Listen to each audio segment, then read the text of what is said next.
I've had the privilege of going to Obubra local government on several occasions, with Right Honorable Market Haba to intervene where we had cholera outbreaks. And then I've come to realize that cholera has been prone, Obubra is prone to cholera outbreaks back to back. And this time around, there's another outbreak in 2024 as well. I'm privileged to have here the Commissioner for Health, Dr. Egbe Ayuk, and of course, it's not here alone. Some people work behind the scene to make things happen. We also have here Dr. Inyang Ekpenyong, who is live here. She is the state epidemiologist. And of course, I want them to let us into what the People's First government has done to ensure that they take charge of this process to prevent mortalities in these areas. So let me start with the commissioner. Commissioner, I've seen the fact that you've been very proactive when it comes to these responses and all of that. Your rapid response team is very, very vibrant. But then I want to also find out specifically what has happened in the Obubra so far. Well, it's just what you have just said. We have a very active, robust, like my colleague will call it, response team. We have a very strong surveillance team we have put on ground. And the surveillance team is not just about cholera or about Lassa fever. There are a whole lot of, there are up to between 15 and 20 diseases that are being surveyed at a particular time to ensure that we can catch those manifestations early and then put them on early treatment. So it's in all the local governments, not only Obubra, in all the even in Yala, Tung, where I come from, you have two systems, and we have weekly reports from them. In fact, daily. We have reports that enter my platform from the surveillance teams telling you whether COVID-19 is there, has been detected, whether there's a case or so. All the disease, it was on the basis of that we're able to discover cholera, and then currently Lassa fever. All right, so madam, I want to come to you. You are the one handling the practical implementation. And then we know how corrosive Lassa fever is, and of course, cholera is also one of the major killers so far, because I've seen a lot of mortalities. I've seen people die practically, because I've been to the field on several occasions in the previous government. So I want to know what has been done in terms of implementation. I hear that water is a critical factor. Now, I know I was part of the delegation that went to Obanliku local government when the minister for water resources visited to declare Obanliku as a local government that has open defecation free status in Cross River State, and they were widely celebrated in the national. So now we know Obubra is prone to cholera. How do we ensure that we achieve this open defecation free status in Obubra as well? Thank you very much. So, like we said, we are working in collaboration with Ministry of Environment, Ministry of Water Resources, and RATSA in containing this cholera outbreak. So, yesterday when we have our EOC meeting, RATSA representative was there, and he promised that their focus will be in Obubra now, because when we had outbreak in Abi, they revitalized broken boreholes and put more new ones to help the community have potable water to drink, because most people were drinking from ponds, stagnated water, and we advise them, give them risk communication, create awareness on the use of potable water and how to make the water portable and safe for drinking.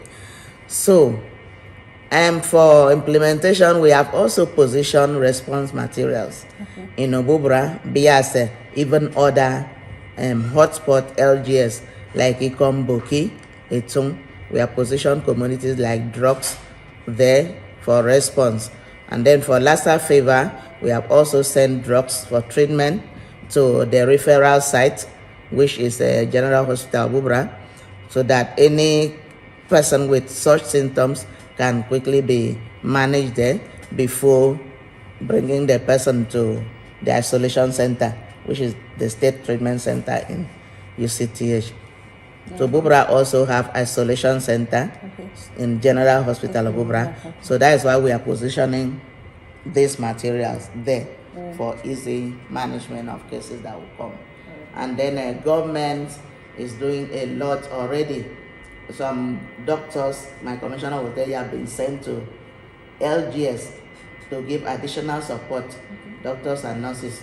So we are still expecting more of this set of persons to help in the response and fast management of cases. All right, this one? Yeah, I think I'm only key into what the commission is saying, the Ministry of Health, for us to watch out for what we eat and what we drink. But while you're giving us preventive or rather treatment options for these two cases, cholera and Lassa fever, what preventive options are on ground for other communities who are yet to be affected? Yes. Okay. Madam. All right, so I have said that risk communication is ongoing. Every LGA have rapid response team to replicate what is happening in the state. So as soon as we got the alert from Abubra, cholera, Lassa fever, we alerted all our disease surveillance and notification officers across 18 LGS. And when I give you the footage, you see they are having their EOC meeting already at all LGA, even if they didn't have outbreak, to prepare, to be on the alert, to watch out, to intensify active case stage in all the communities, so that if there is any case, they will pick on time and report accordingly. So are you categorically saying that they have the tools they need, they have the medication required, they have everything right now on ground? So Yes. what is challenging you the most? What else do you need? What other intervention do you need, whether from their member, House of Representative, or maybe from federal government? Is there anything we still need, or we've gotten it sorted? Well, let me help her then. First, before I go to that question, let me talk about the community ownership. You talked about what do we do. It's not about government interventions alone to stop open defecation and things like that. Yeah. Community must take ownership. Okay. When you had a zero-level condition at Baluku, it was community ownership. Community possessed that as their own project. They took it as their own project. They had among themselves sensitized people who were carrying out health promotion in every nook and corner of the local government. They put sanctions on ground for anybody that was caught defecating anyhow, either in the stream or behind his house, and so forth. That kind of thing will have to be. In fact, there is a plan. There's a summit we're organizing probably in the next in the next few weeks to hold in Obubra and other hotspot areas to re-emphasize community participation. Okay. There is no way we can do without that. That is a key factor. Then you're talking about support. Essentially, the communities have been mobilized from Ministry of Health, from partners, WHO, UNICEF, NCDC, and so forth. Okay. But you see, these are not themselves sustainable. Okay. Government must be able to put a sustainable community management in place. And thank God we are putting together a bill before the State House of Assembly that addresses the need for an agency for community management. It will address those things permanently, so that we have a permanent dedication of a particular fund for this kind of emergencies, so that we don't have to be crying out every time. That will address that. Currently, the surveillance team in our local governments, they are there working hard, but they need to be sustained and funded in case through the transport. The other one in Obubra lost his bike. We are thinking of how to replace that. So these are the kind of logistic hiccups that the ministry has, and we're open to support. So All right, so as a last word, we want to hear from Commissioner. One of the critical, policy thrusts of government is achieving universal health coverage. So for cross-river states, are we navigating towards that? Certainly. Are we making progress towards that? Certainly. So what is your last word to the people of Cross River? yes, Sweet Prince, it has a key signature project that we are modeling, and I'm sure in the next few weeks it will roll out. That is free health care services for the vulnerable population, that is pregnant women, children under 5, and the elderly above 70. That program, the palliative healthcare program of His Excellency, is being put together, and it will touch everywhere, particularly those people that cannot procure healthcare without financial handicap. So for those ones, we are putting together that program. Early next week we have a work plan following its approval in the state budget. By next week we are putting together a work plan meeting that will give us a work plan that will be presented to His Excellency and the ESCO, so that can be the direction, the focus. Okay, so what's your message to the people now in the wake of this outbreaks in the states? Yes, it is good that we are proactive, and I want to assure our people that being proactive and notifying you early of the infection is not to put fear in you. It is only to let you know that we are telling you that these things are existing, and that we are also proactive enough to mitigate them. Right. And we show the kind of arrangement which you've heard from my colleague say we are on ground. The state is absolutely in control of what is happening. Okay, Madam, what's your last message to the people of Cross River? Okay, so I'm calling for support from leaders, maybe political leaders of those affected LG, in fact, all LGS, because the major issue we have that is causing cholera is lack of potable water. Okay. So if we can have support to sink more boreholes, it will be of help to the community. And then they should also encourage the people to have toilets in their premises so that we stem open defecation that promotes this infection. Yes, and just to add to that, kudos to His Excellency. Water supply in Calabar, you can see that has greatly improved. The urban water supply. So you see the taps are running in most of the places. And that is an agenda of His Excellency, people's first mantra.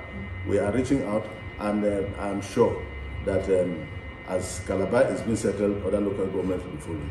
All right, so the same message? It's the same thing the ministry has said. Just follow the word, abide by what they have said, and we'll be fine. All right, so for me, I want to be very specific. This message, I want to call on Right Honorable Mike Etaba. I know the central and northern senatorial district of Cross River State has very, very, very automated and digital outstations of water board. The water board outstation in Obobra is a new one. Please, Right Honorable Mike Etaba, in collaboration with other leaders, let's get that working. And the ministry has said that they need this intervention. And I call on other leaders as well to support the Honorable Mike Etaba to come out. The water board outstation in Obobra has to work. And we need to also achieve the open defecation free status in Obobra. We don't have to leave any stone unturned to achieve that. I know government is doing this part, and government cannot do it alone. That's why the commissioner has said that they need intervention from public spirited individuals and everybody out there who is concerned about the people in the people first government. My name is Beatrice Akpala. Like I always say, be a good representative of Cross River State, put your best foot forward, and of course support the Senator Prince Bassey Tutu-led administration for us to build a Cross River State of our collective dream. And one thing is certain, you need to be alive to achieve your dreams, and you need to be alive to achieve the enjoyment in the season of sweetness. So let's keep people alive. Let's make sure that our communities are safe. Let's make sure that we give the people in the industry advocacy on how to stay safe and be alive to tell the story. So we'll come your way again by taking on another ministry to let you know all the details regarding those ministries. You know, we bring to you everything about the political space and the private sector, everything happening in Cross River State. We bring it to you for you to have that buy-in on how to key in the people's first dispensation. All right, so have a blessed day and make sure you protect whatsoever represents Cross River State. Bye-bye.